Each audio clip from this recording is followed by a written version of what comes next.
We're going to go over is immobilization of a seated patient. We call this the extrication device, Kendrick extrication device, or the KED, K-E-D. There's various components that we have to use. Number one, C-collar. Make sure you have an appropriately sized C-collar for our patient.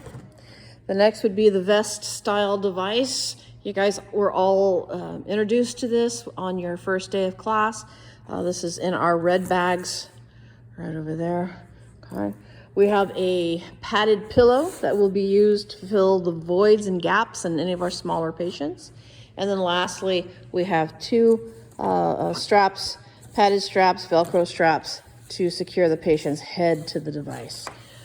We have a patient waiting and willing to be our demonstration dummy, quite literally. Okay, I'm talking about the mannequin, not Jacob. So, so anyway, I'm going to pause this and we're going to get started and we will discuss the skill as we go along. Okay, so the skill starts with our patient being a stable, conscious, alert patient with no immediate life threats. His chief complaint will be neck or back pain, numbness or tingling in his arms or his extremities. He will be in a seated position, not in need of any emergency life-saving care, so we will have time to take precautions necessary to protect his cervical spine. The number one precaution we're going to take is Jake is going to hold manual C-spine on this patient, and then Aaron is going to come in and apply an appropriately sized extrication collar to this patient. Okay, checking for size and fit. We're going to place it behind the patient's neck. Okay, we're going to bring the Velcro around, secure it in place. And Jacob will still be holding C-spine through this entire process. The next thing she's going to do is come forward and grab her device. We're going to tip the patient forward so that the device can be placed behind the patient's body. So I don't know how we're going to do this. Tip him forward, Jake. Okay. All right. And Aaron's going to place that down behind the patient.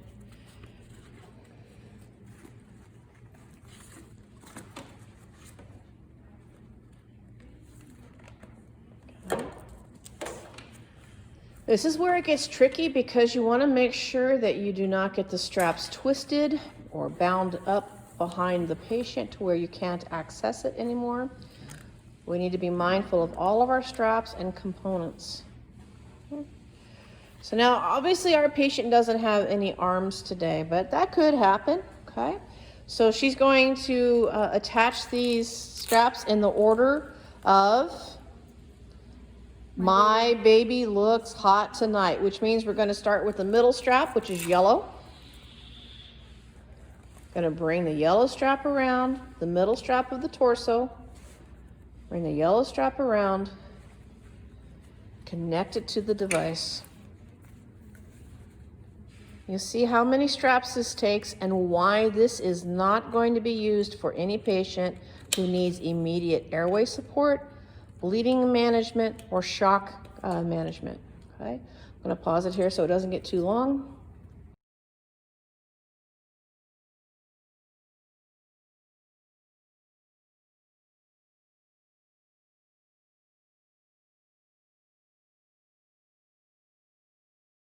All right, guys, we had to switch out a KED. We had a defective KED, but now we're back on track. Aaron is going to start with the middle strap, which in this case is our yellow strap. Click it into place, feed any of the slack through, just enough to hold it in place right now. We're not going to tighten it up tight, okay? The next strap will be our red strap, middle, bottom. So this is our bottom strap. Snap it into place, feed the slack out,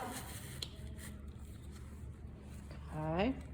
And then we move down to legs. And legs are these black straps here. Now, you want to make sure that you don't get your leg caught up in the seating device, whatever the patient's sitting on, and whether it's their car, a chair, or whatnot. Make sure you don't strap them to their car seat, okay? That would be very awkward. You're gonna place the strap underneath their leg and walk it right on up into the crotch. Okay? You're gonna get really close and personal with your patient. Okay. There you go. Snap it in, walk the slack out, and we will tighten this all back up here in just a few minutes. She's gonna go over here and get this other side.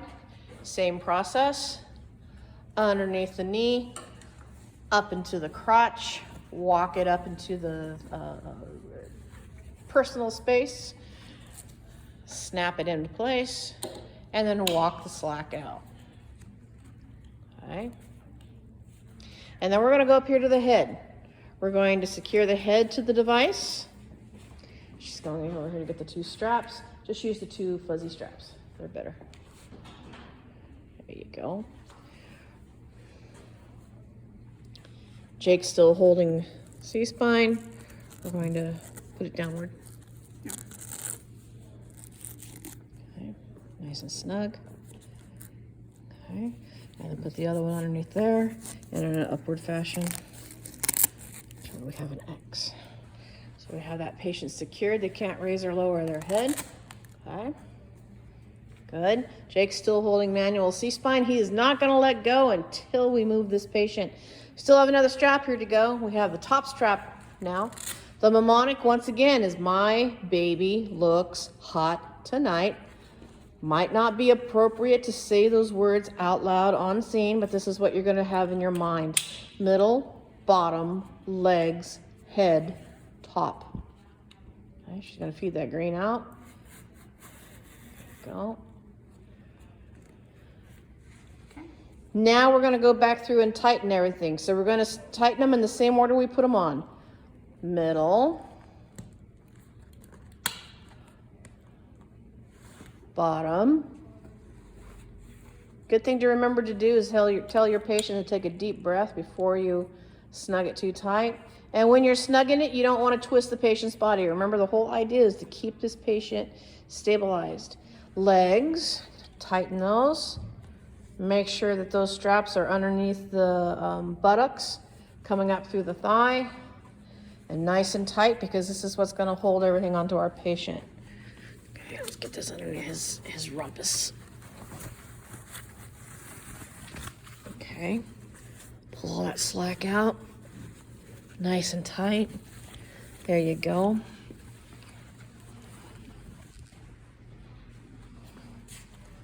Slide it underneath his bum.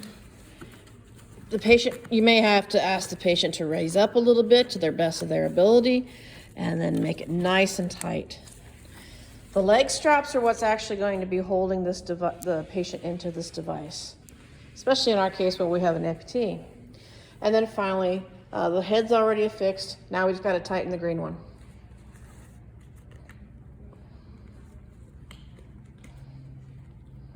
Good. Okay, and then we're going to assess PMSCs, pulse motor sensory cap refill on all extremities. Good job. Okay, so we have our patient now firmly strapped in. He cannot move forward, back, side to side. Object here is to pick him up and get him placed over on the backboard. Hold on, I can bring the backboard closer.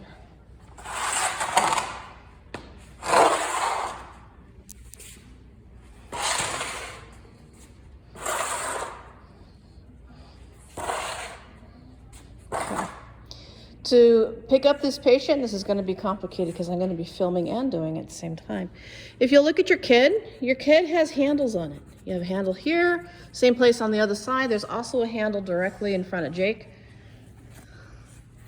A handle right there. These handles are quite strong, and we can use them for lifting our patient.